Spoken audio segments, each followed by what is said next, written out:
Ja, Yngvi, þetta var hundleiðilegu leikur. Ég er ekki samanlegaður. Það er alltaf gaman að vinna. Nei, ég meina, hvað séu það? Það er leiðilegt að lýsa á svona leik, sko. Það Við hefum bara leifa þeim að komast aðeins inn í þetta, kannski, gera aðeins fútt í þessu. Nei, þetta er ágætt. Við berum mikla virðingu fyrir Skagaliði og þeir komu auðvitað vanbrotnir og við svo sem bjuggumst alveg við því, en það er líka oft erfitt að koma sér í gang þegar maður veit að liður ekki fullskipuð. Og þannig að við berum mikla virðingu fyrir þeim og við þurftum að hafa fyrir hlutan og þeir þetta fóru þreytast eftir þessu bara að líða á leikinn og við eflast og fjórði leiklutin var bara fónsatri. Skemmtilegt að enda, þetta er náttúrulega bara tímabilið rétt hálfnað en að enda svona fyrir jólafríið. Það er að besta maður, það vill enginn fara í jólafrí með tap á bakinu og þurfa að hugsa það næstu 2-3 vikur. Við hefum ekki leikunni 20. í deildinni út af þessum leikjum sem við ferðum á móti Hetti og þannig að ef við hefum þetta að bíða til 20. janúar og það hefði verið óbært. Nú er, þetta er orðið býsna þéttana í kringum 5. sætið. Sýnist Valsmenn vera að slátra FSU allavega enn sem komið í þeim leik. Og það eru þá 3 lið hana bara í og í kringum umspilið. Er það markmiðið ykkur að komast þangað?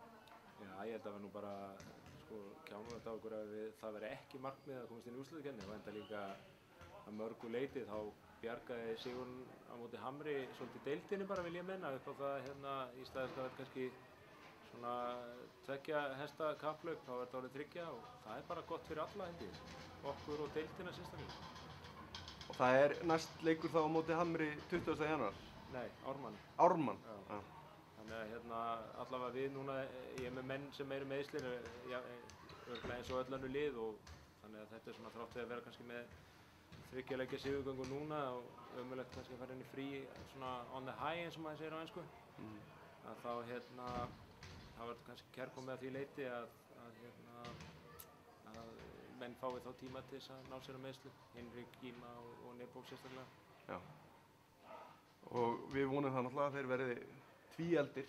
Já, þeir eru búin að vera að spila meiddir þá, ég veit það ekki, er það nokkuð? Jú, auðvitað, þeir kannski vonandi að vera betri bara, eða ég gerir ráð fyrir því.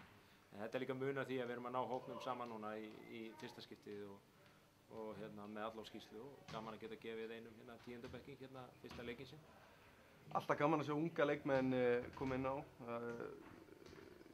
Daniel fékk einhverja mínútur og væntanlega verðmæta reynslu. Já, og líka bara að vera í kringum þetta og það er bara gaman fyrir alla líka í klúbnum að sjá sína stráka vera að stíga sín fyrstu spor og ég er bara að óska honum til hamingju með það og ekki leiðilegra að það skyldi vera sigurleikur. Nákvæmlega. Takk fyrir þetta Yngvi og bara gleðilega jól. Já, gleðilega hátíð og gleðilega jól.